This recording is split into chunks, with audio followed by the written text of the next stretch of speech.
All right, it is golf walk and football talk here on Ryer on YouTube. It is a golden hour edition. We are chasing moonlight instead of daylight here about 7:30. So we're gonna have to push it to get about 5 or 6 holes in before nightfall. We're gonna play the 4th hole out here at Deerwood 379 from these white tees.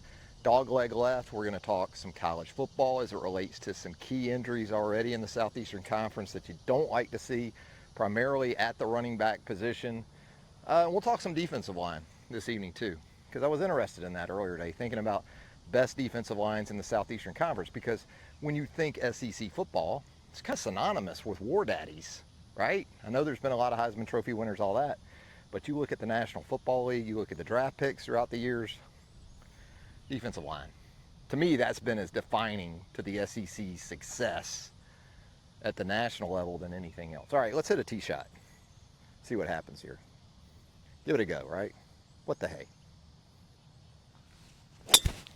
Well, there's that draw we wanted. That's the draw we wanted, because that's a dog leg left.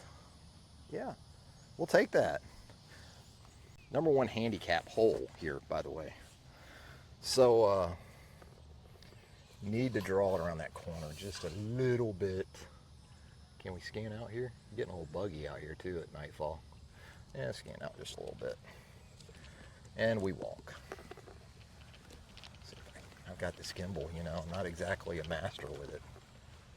Yeah, as you can tell by now, right? Let's see if we can get that situated a little bit better.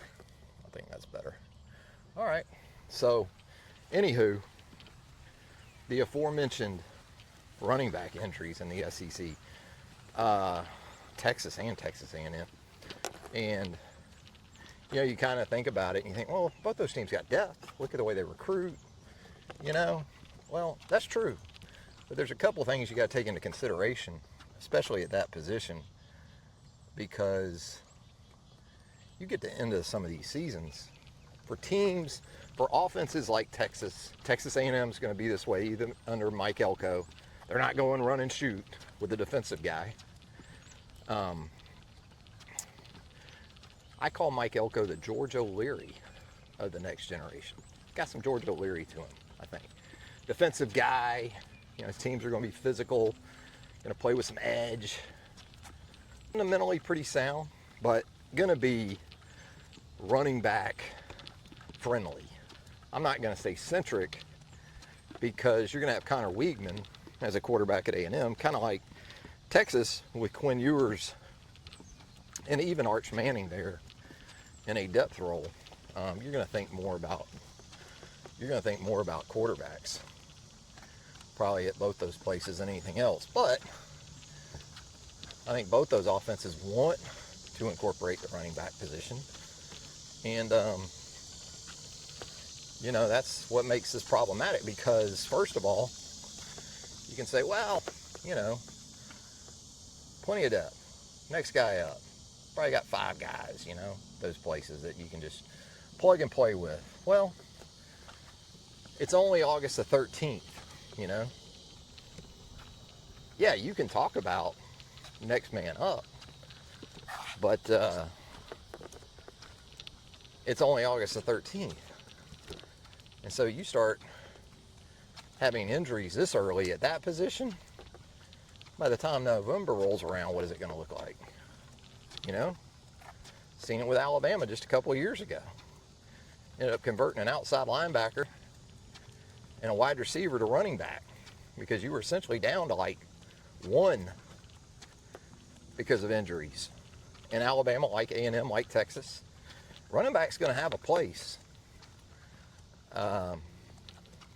And making matters worse for Texas, Christian Clark, the true freshman here in the last day or so, goes down. Now, could be out or for an extended stretch. It's just, they go quick. It seems like running back injuries, too, come in threes. Not to make light of that whole analogy, but it does seem that way. As soon as you get 1 down, it almost feels like a second and or third are coming. And also, when you think about the depth chart, and you look at some of these guys as recruits, you say, well, they're all pretty much high 4s or 5 stars. So again, plug and play. But there's a reason why, other than on the ball, that a lot of these guys are projected to be starters. And it has to do with off the ball. Pass protection. What can you bring to the table as a receiver? You know? So it's not just a loss on the ball. And it's not just as easy as throwing another guy back there and handing him the football. You have to take all those things off the ball into account. And like I said earlier, Alabama is experiencing it a little bit once again. 5 scholarship backs. And it sounds like in Tuscaloosa, there's maybe 2 that are good to go right now with all the injuries taken into account. By the way, just aerated out here. So we're going to give ourselves a little grace on that. We're supposed to do it last week, but Hurricane Debbie had other plans. Should hit another fairway metal from here, but that particular fairway metal is in timeout. We're going to go with something a little more lofted. Still have no real clue where this might go. So stay tuned. Yeah, it's about what I thought.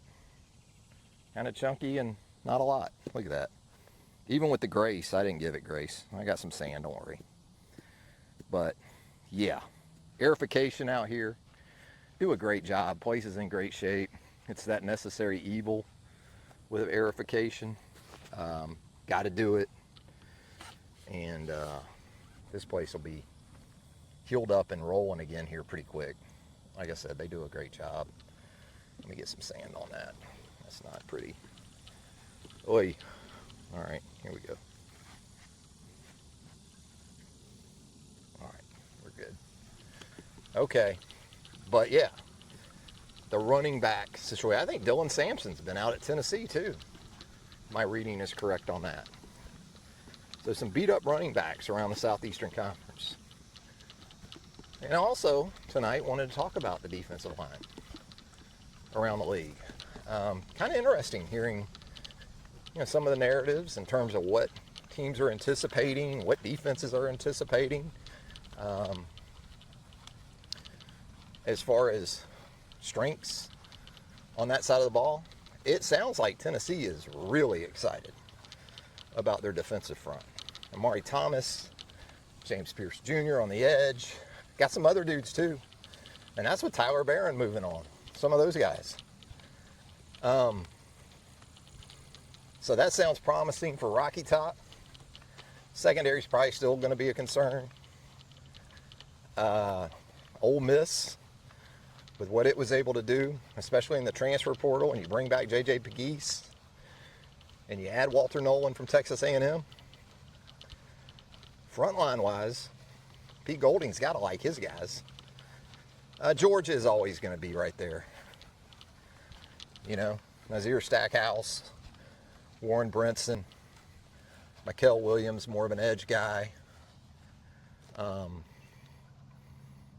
You kind of grown to expect that with Georgia at this point. Seems like it starts with Georgia, all those conversations now about the DL. But what we've got here after a not so good fairway metal into a setting sunset behind us, or not into it, but we got that behind us. We still probably got 80 yards to that pin. That's not good on a par 4. But we're going to get handy here. We're going to get handy, and we're going to try to run something up there. We're going to go back to our formative Donald Ross upbringing at Hyde Park Golf Club on the west side of Jacksonville, where you had better know how to hit 7, 8, 9, run it up on the green. Looks like we're in an aerification divot one more time. Are we? Yes, appears so. Just going to try to run this up. You don't want to go left of that pin because swales down there will take you for a ride that you don't really want to go on. Just middle of the green, man. And that is not great.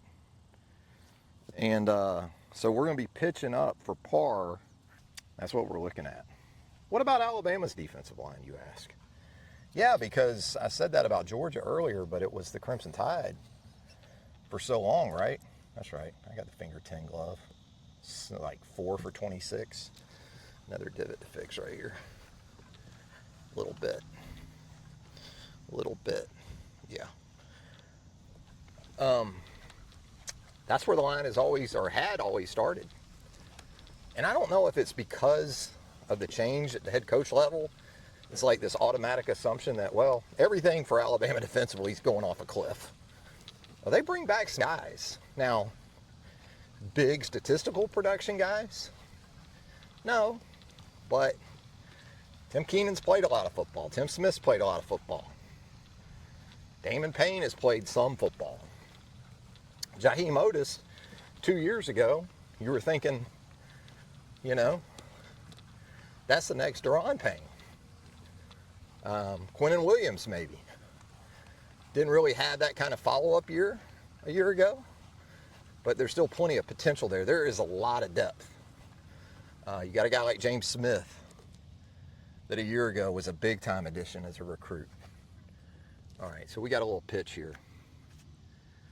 We're going to take that trusty stock sand wedge. I think we are. Yeah. Damn. All right. Stock sand wedge. Try to bump this up there and just get out of here. Get out of here before dark, you know? Just get out of here. Did we do it? Sit. Oh, that needed to go, man. I think that caught one of those little, that was a good chip. That was a good pitch, but that was really soft upon landing. Maybe we can squeeze a 5 out of this. A couple of really poor shots from the fairway. But James Smith for Alabama too.